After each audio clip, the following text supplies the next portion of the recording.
Hello dear students, welcome back.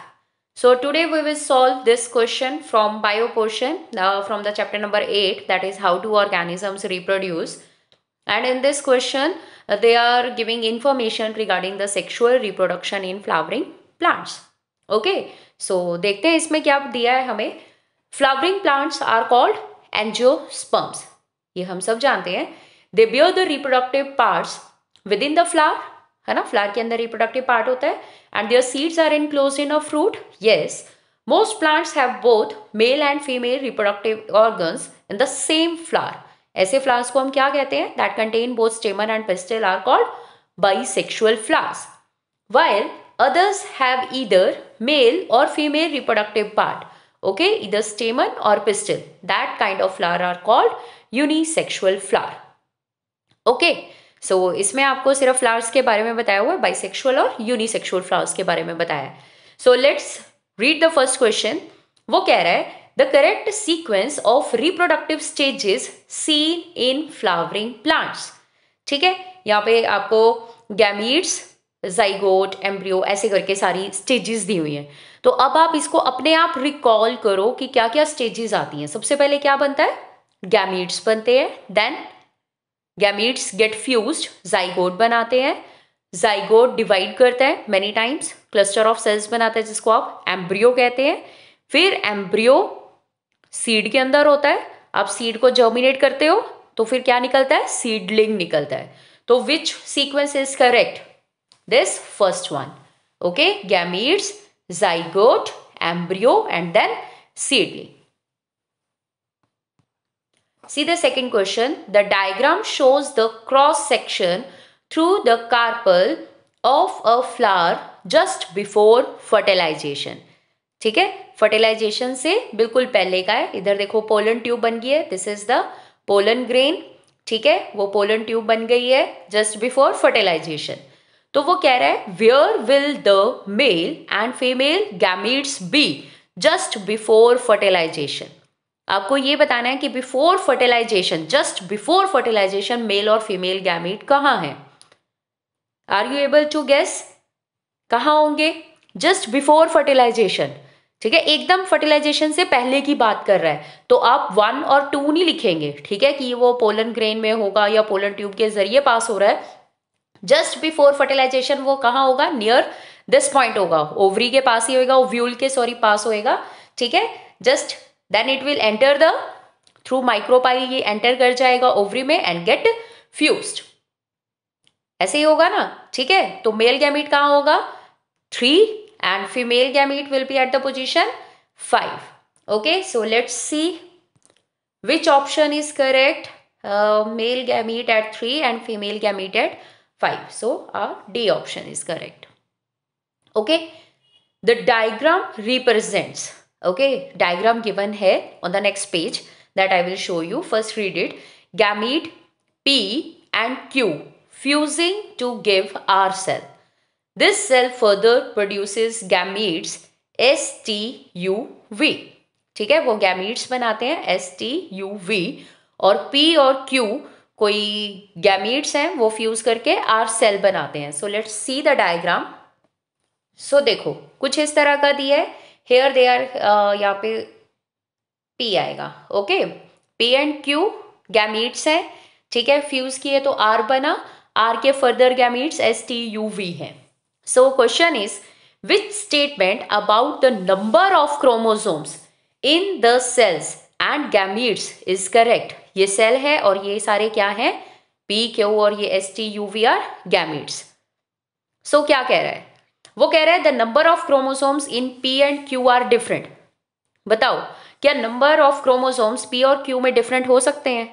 P and Q में अगर number of chromosomes different होंगे बेटे, फिर फर्टिलाइजेशन कैसे होगी? That means they do not belong to same species. ठीक है, क्योंकि स्पीशीज, अगर एक ही स्पीशीज के मेंबर्स होते हैं वही आपस में क्या करते हैं? क्रॉस करते हैं, फर्टिलाइज करते हैं. ठीक है, उनमें रिप्रोडक्शन होती है. तो अगर उनमें क्या होना चाहिए? सेम स्पीशीज के मेंबर्स में नंबर ऑफ क्रोमोसोम्स क्या होते हैं? सेम होते हैं. फॉर एग्जाम्पल्स अगर ह्यूमन बींग्स हैं तो ह्यूमन बींग्स में चाहे आप कोई भी ह्यूमन बींग ले लो, ठीक है, अमेरिका का ले लो, इंडिया का ले लो, कहीं का भी ले लो, उन सब में number of chromosomes are same. ठीक है, तो डिफरेंट तो हो नहीं सकता। अब वो कह रहा है the number of chromosomes in P and Q R is the same. हाँ, ये तो ऑप्शन बनती है, ठीक है, कि उनमें नंबर ऑफ क्रोमोसोम सेम होने चाहिए। सी द सी ऑप्शन, बाकी की दो ऑप्शंस भी पढ़ लेते हैं, otherwise this is R correct answer. The number of chromosomes in S में वो कह रहा है number of chromosome is 1/4 of chromosomes in R. नहीं, ऐसे तो नहीं होता है, हाफ होते हैं, है ना, ऐसे तो नहीं है। The number of chromosomes in T is half the number of chromosome in Q. नहीं, ये भी गैमीट है, अगर ये फर्दर गैमीट्स बन रहे हैं तब इनमें सेम होनी चाहिए। So our correct answer is number of chromosomes in P and Q is the same. See the next question, here the diagram is given. आपको क्या करना है, इसको लेबल करना है from A to E. So what is A? A क्या है? A is the petal, B is anther, C ovary के अंदर है बेटे, ध्यान से देखना है, it is ovule, D is stigma, E is ovary. So which option is correct? A petal, B anther, C ovule, D stigma, E ovary. So हमारी A option is correct. This is last question. Okay, 5 questions दिए होते हैं, हमें 4 ही attempt करने हैं, but we will do 5 here. 4 children watch dandelions in the garden. Okay, and record their observations. Based on your concept of reproduction in plants, comment on whose observations are accurate. ठीक है, before seeing the picture that is given in the question, I want to show you the picture of dandelion. ठीक है, कि dandelion होता कैसा है. So see, this is the picture of dandelion. ठीक है, आपको इसकी पिक्चर देख के थोड़ा सा हिंट मिल जाएगा. ठीक, एक्चुअली जो क्वेश्चन में पिक्चर गिवन है वो इतनी क्लियर नहीं है, सो आप इसको अच्छे से देख सकते हैं. ठीक है, light, okay, light pollen grains जो हैं वो इसके बहुत हल्के हैं. ठीक है, इसका जो एंथर होता है वो थोड़े हाइट पे होते हैं, that's why the pollen grains that can be easily blown bye the wind. ठीक है, एक बार आपको क्वेश्चन भी दिखा देते हैं, what is given over there in the question. आप एक बार पिक्चर अपने दिमाग में अच्छे से बिठा लो. So after seeing the dandelion, ठीक है, 4 स्टूडेंट्स क्या कह रहे हैं. Alex was saying the bees take the pollen helps the dandelion to bloom. ठीक है, कि बीज जो है वो पोलन ले जाती हैं और पोलन जो है, पोलन ग्रेन्स जो है वो फिर हेल्प करते हैं इसको ब्लूम करने में, खिलने में.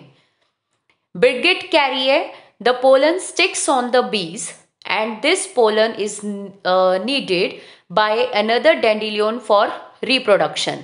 ठीक है, कि बीज ही लेके जाते हैं और वो अदर प्लांट के ऊपर बैठ के रिप्रोडक्शन के लिए उसको चाहिए होते हैं, तो वो फर्टिलाइज करते हैं.